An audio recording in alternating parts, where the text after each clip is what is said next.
Hello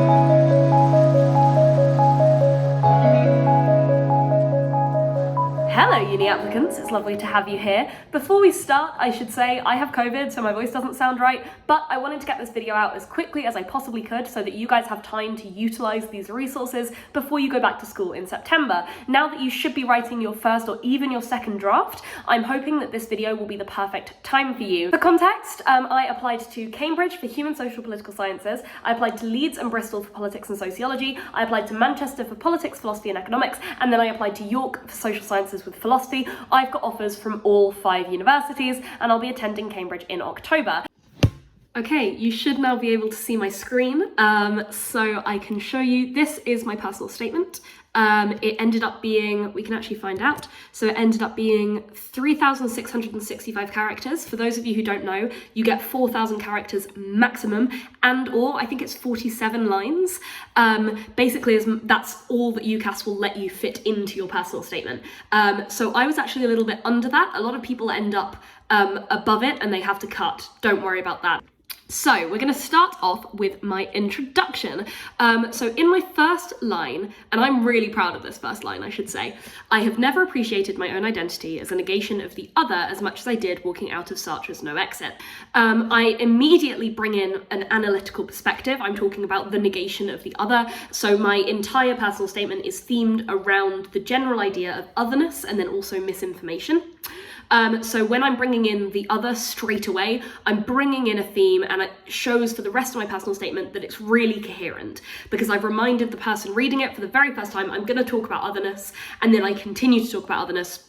It shows that I'm a really coherent thinker. You don't want to be the person who's talking about a bunch of different, completely unrelated things, even though you want to show all of your evidence, but you want it to be tied up really neatly.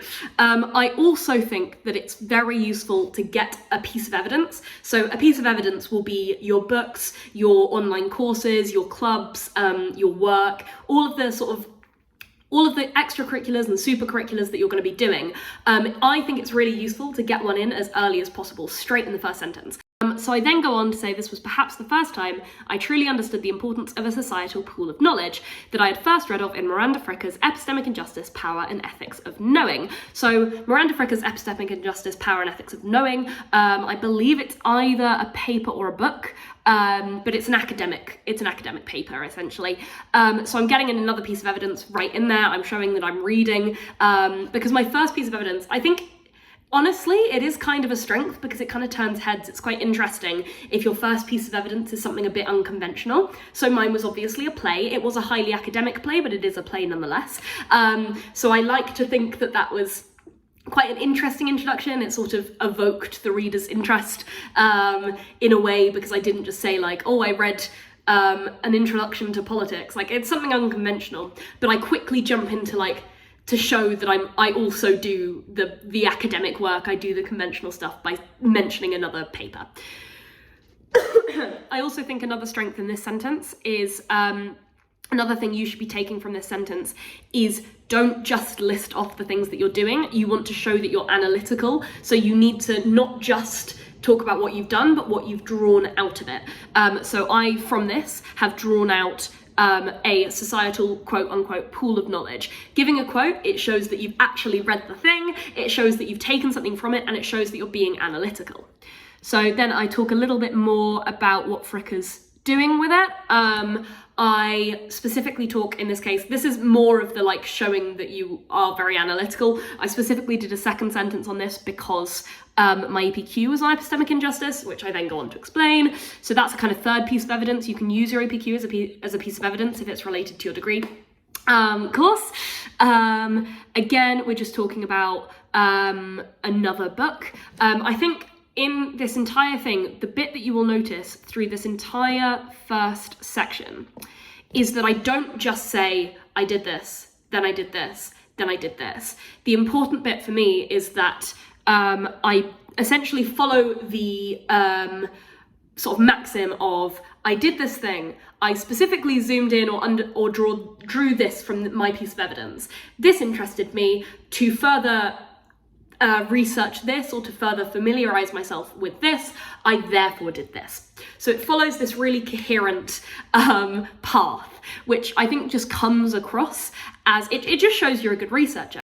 Okay, so I then go on, do the same thing where I add a sentence just to explain that I understood and drew something from Black feminist thought. I found many areas of comparison between something I'd already done and another thing I had already done. A really useful way of bringing in something that you think is unrelated so if you've done like, if you're doing, for example, a history personal statement and you've done a lot of stuff on the Tudors and then one thing on the Victorians, and you don't really know how to tie in the thing you've done with the Victorians, I think a really good way to do it is you say, I found many parallels between a certain social event in the Tudors and a certain social event in the Victorians.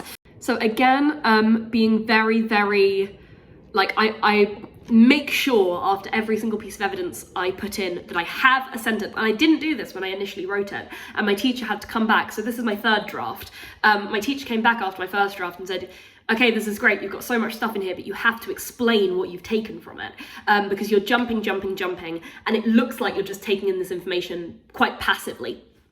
These sentences that explain, that show that you've essentially actually done the thing that you've said you've done, they also show you to be very analytical, and they just give evidence that you've actually taken in the information.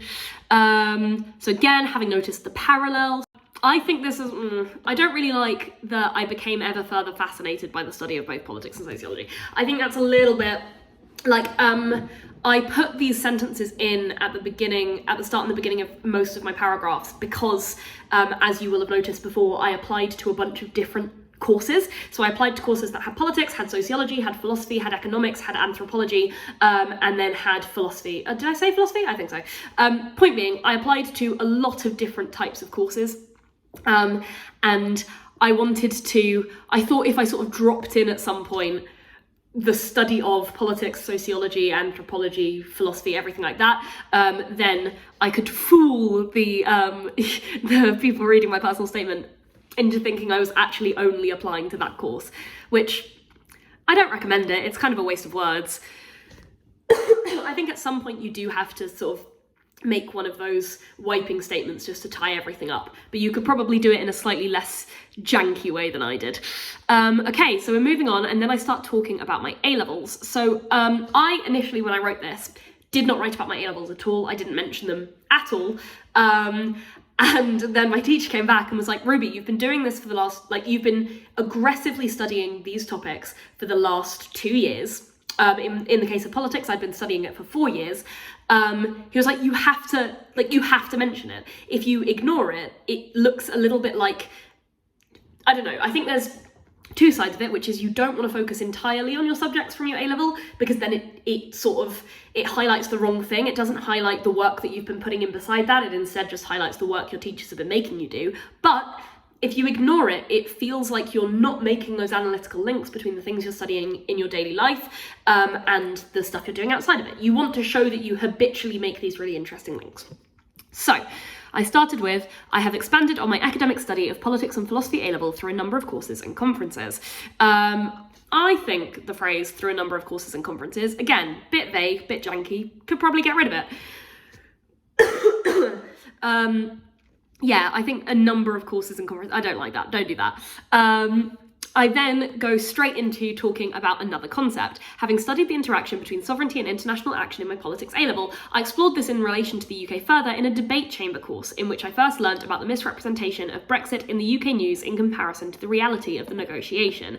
So that is quite a wordy sentence that realistically, if you were going to write something similar, you should probably break it up. I think this is much better than my first sentence in the way that I integrated my A-level with the stuff I'd done outside of it. So Debate Chamber is basically a summer school course that's hosted, I think it was in UCL, I did it a couple of years ago. It was a really good course, I'd recommend it, especially if you're a bit younger. I took it in my year 10 summer. I think you could probably do a slightly more challenging course if you're like year 12, but year 10 and 11, Debate Chamber is perfect. Expensive though. So I think this, again, yeah, so I think you don't need the first sentence, but I think the second sentence is a great example of how you can integrate. You can show that you are going into your politics A-level classes, but you are habitually, systematically making links between that and the stuff you're doing outside of it. Shows you to be a creative and intelligent thinker. It shows you to be really observant, and these things are all really important. So, I then go on to say, interested by the seemingly intentional deceit across party lines during this political event, I studied the effects of misinformation further and produced an essay on post-truth politics for a competition hosted by Lucy Cavendish College. An important note here, this essay competition, I lost it. You do not need to win an essay competition to write about it. In fact, I think I only wrote about one of the ones that I was even shortlisted in. And I've never won an essay competition, I've never got first. And I still wrote about them because you can, because it shows that you're putting yourself out there, you're doing all of these super curricular events, you're showing that you can write is the important bit, that you have practice in writing outside of a school environment. So, I think the phrase seemingly intentional deceit across party lines during this political event, probably be a bit more diplomatic than I was. That's quite clearly a dig at the Tories, I think. Which, when I was writing my personal statement, was something I was very aggressively trying to do. And it did work in my favour because my college at Cambridge is quite left-wing. It's one of the more progressive ones. It's a women's college. It runs the Feminist Society. So I think it probably worked in my favour. That being said, be careful with that. There's another extreme of it, which I didn't go to, but I think you do need to be careful of. I've got questions on TikTok before from people being like, can I write about my love of Marx in my personal statement? And I'll be honest, I'll be quite frank, you probably shouldn't. You can write about left-wing theory, you can write about right-wing theory, you can write about, like, a lot of the, like, Black feminist thought is an explicitly left-wing text. Epistemic injustice is a relatively left-wing philosophical theory. You can write about left and right-wing ideas, you can critically analyse them, everything like that, but I think when it gets to the point where you're talking about very key thinkers like Marx, or on the other side, if you were talking about like modern commentators, you'd want to be equally careful if you mention something like Jordan Peterson, because they come with very specific connotations, and that can be difficult to read past. Like, do remember the people reading your personal statement are human too. Okay, so as an online educator, I discussed the problem of misinformation in relation to students on Times Radio and advocated for greater socio-political education in schools. Additionally, I attended an investing conference on politics and international relations and was shortlisted for an essay competition by Immerse Education on the relevance of the UN, which has helped me recognise the shifting power dynamics of today as a result of globalisation. That last sentence, you should cut, like, you divide that, that's too long a sentence. This is quite clearly me chucking in as many pieces of evidence as I possibly can. I think you can get away with that a little bit. I think I probably just about got away with it. Do be careful with that, because I didn't really, you notice the difference between this and the bits above, where I critically analysed a lot of the stuff in the first paragraph. Here I was just cramming stuff in that I did. The shortlisted essay competition thing, I think, I clearly tried to put in a little bit of analysis with the, like, which has helped me to recognise the shifting power dynamics of today as a result of globalisation. Little bit vague. I think I got away with that because the rest, I don't think that bit is my strongest section of my personal statement. I recommend being more analytical than I am here. Studying art and design on the subject the female woman, femininity and power has helped me understand the extent to which the society in which one lives can affect core values and understandings of the self, as well as how identity and power can interact socially, philosophically and politically. So, I took art A-level. This is again a link to my A-levels. I wanted to explicitly, if you have an A-level that's unrelated, so I took 4 A-levels. I took history, politics, philosophy, art, and then obviously I took my APQ. And I wanted to put some work in to demonstrate that I was still doing my art A-level from the perspective of my sort of political, sociological mind. And I think this was actually a strength. In my Cambridge interview, I was asked about my art A-level and how I think it relates, specifically about my entire book was on women, sin and power, as I demonstrate here. So I think that honestly was a strength. If you do take an artsy subject like art or like music, you can even link to design, you can absolutely find a way to link it, and I think it will make your personal statement really strong. If you are someone who is taking like 2 related subjects and then 1 completely unrelated subject. So if I, for example, was taking history, politics, and art, it is very important that you link that third one to your study, because there are going to be people you're competing with who are taking 3 subjects that are explicitly linked to their personal statement, to their subject, and you are not one of those people. So you have to show that you're making those links. That's, I think, incredibly important. By attending a John Locke summer school on politics, By attending a John Locke summer school on politics, philosophy, and economics, I ensured I questioned many of my own societal assumptions. Again, I think this was quite a small, but I think quite a strong thing. You want to, one of the big things, this is more specifically for if you're doing politics, sociology, whatever, you want to show that you're a really flexible thinker. I think this is slightly less important in STEM, but in humanities, you don't want to be the person who comes in having already decided exactly what your stance is and defend it no matter what and never learn and never grow. Because the other thing you have to remember is they're not just looking for the best and the brightest. They are also looking for genuinely tolerable students who they are going to have direct contact with for 3 years and possibly longer if you become a researcher or a lecturer or you go on to do a doctorate, right? So they are looking for tolerable people. That's another thing you need to keep in mind for the interview as well. You want to also come across as a nice person. And by saying, I questioned many of my own societal assumptions, I tried to really make sure I was showing I'm a flexible thinker, I'm willing to learn, I'm here to learn. And the big thing you don't want to come across as is arrogant. That's the big thing. So showing that you can question yourself and that you're happy to, it takes away the possibility that you might be someone super arrogant. So in addition to my own political interests, I have undertaken a mentoring scheme for younger students in my local library, focusing specifically on improving their reading and critical thinking. I've also been part of a social media campaign to keep young people politically informed during quarantine, both under my own name and the Bite Bank campaign. So this is about the point where you will probably have been told that about 80% of your personal statement should be academic, 20% of your personal statement should be your other extracurriculars like your hobbies and your jobs and stuff like that. And for Oxbridge, it should be 90 and 10. This was my 10%. So I would say, and this is what a lot of my friends did, and it worked out very well for them, they just crammed in all of the information all of the stuff that they hadn't been able to put in, like mentoring schemes, hobbies, jobs, or whatever. I actually didn't talk about my jobs, I just realised. I did in my initial draft, and then I cut it because I didn't have enough words. But these are the couple of sentences where you can just cram in everything else that you've done, shows that you're a well-rounded human, you do other stuff too. I think it is of utmost importance to learn about and understand the core sociological and political values of the world in which we live, and believe that as an able and determined student, I am an exciting prospect for the study of political and social sciences at an undergraduate level. So this bit is just me sucking up. This is just a final conclusion. You should do a 1 or 2 sentence sort of concluding mini paragraph, just because otherwise it feels like it cuts off really soon and you want it to end strong as it began. I don't like the use of the word exciting here, but my teacher put it in, so I followed it. I think this is just a more vague thing where you want to put in a slightly vaguer sentence that links to the wider world, and also, again, like with the able and determined student, and like recognizing at undergraduate level the importance of learning and stuff like that. Again, I'm just showing that I'm a tolerable student, basically, that I'm here to learn, and that I'm sort of self-aware about the fact that I have not learned all the things that I could have learned.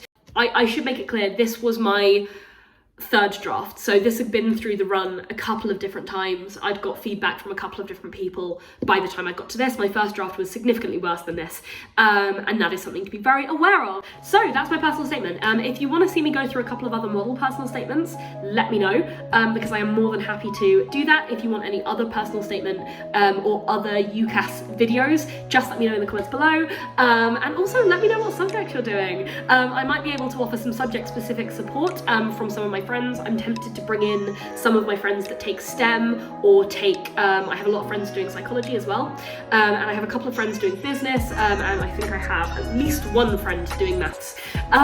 So I should be able to get a massive range of arts and STEM and humanity personal statement models for you guys if you would like them. So let me know what subjects you want and I can curate that for the next video. If you want to see university content, Cambridge content, I'm going to be making that content from basically now. So if you want to see what Cambridge life is like and what social sciences at uni is like, then feel free to subscribe. If you're wanting more small bits, educational tidbits, and political and news information, then you can go over to my TikTok. It was lovely to have you, and I'll see you next time. Lots of love. Bye.